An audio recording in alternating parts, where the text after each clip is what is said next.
Hey guys, welcome back to the channel. In today's video, I'll show you how to bridge Solana to Ethereum quickly and easily using your Phantom wallet. So let's get started. First, you want to open up a Web3 wallet that supports bridging. This could be Phantom, Trust Wallet, or MetaMask, but in this tutorial, we'll be using Phantom.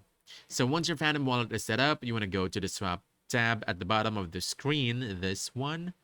But before you start bridging, you want to make sure you have enough Solana tokens in your wallet to cover the transaction fees. You can easily buy Solana directly in the app using your card if needed.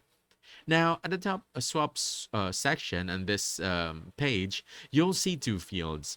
One for what you'll pay and one for what you'll receive. You want to set it so that you're paying in Solana. Then change the receive section to Ethereum. Just click on it, choose Ethereum. There we go.